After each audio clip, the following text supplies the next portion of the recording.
I'll never forget, a colleague of mine took a job in sports radio, national platform, and said,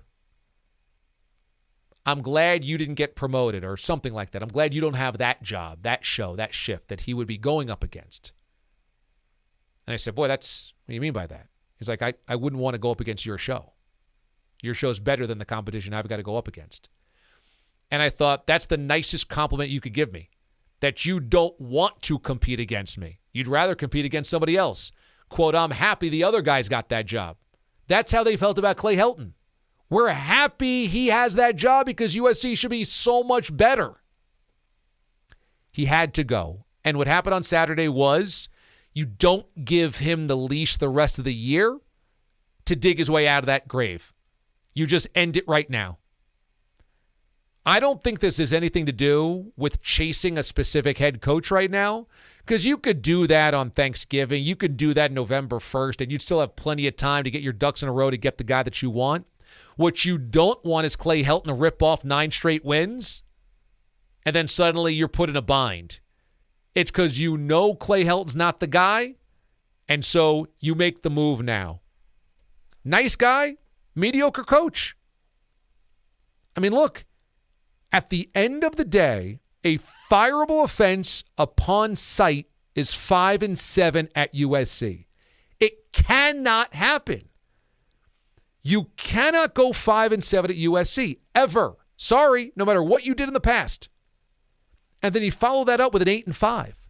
The man lost 12 games in 2 years at perhaps the best job in college football.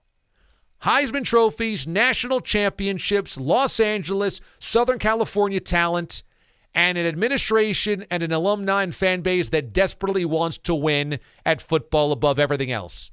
You can't get a better job. You can't. There's no better job than that.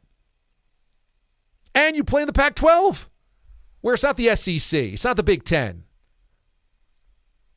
Who should they hire? Well, look, the first call you make is James Franklin.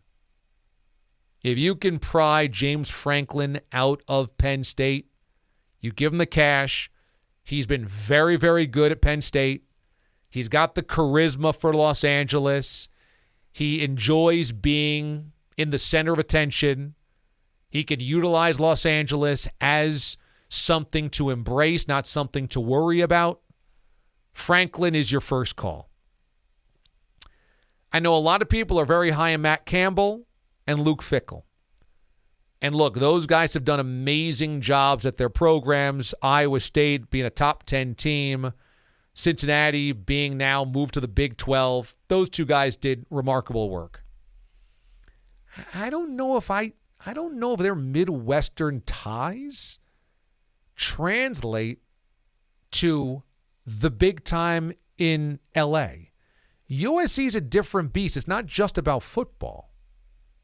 You know, it's about the distractions and the celebrity and the LA and the Showtime and the professional sports and all of that. You know, Pete Carroll nailed it. Pete Carroll nailed it. He embraced that. He didn't mind Reggie Bush doing Reggie Bush things and Matt Leinart being a stargazer and the celebrity that came along with all of that. He could recruit. He was highly, highly energetic. He had it going. Is Matt Campbell or Luke Fickell going to do that? You know, I don't know. I think you need a guy with charisma. I think you need a guy that can embrace and tap into what makes LA an asset instead of a detraction.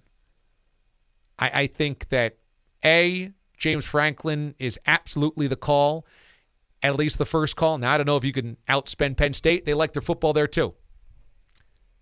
The Urban Meyer thing is fascinating, too, because he takes this job at Jacksonville. Had he waited 6 more months, this job opens up, and then, boom, Urban Meyer's your guy.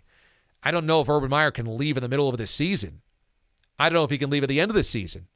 You can make your overtures to Urban Meyer. Can Urban Meyer on Thanksgiving or December 1st leave Jacksonville after 1 year and having coached 12 games? Bad timing for Urban. Should have just waited until they fire Clay Helton. That's the job you really wanted, right?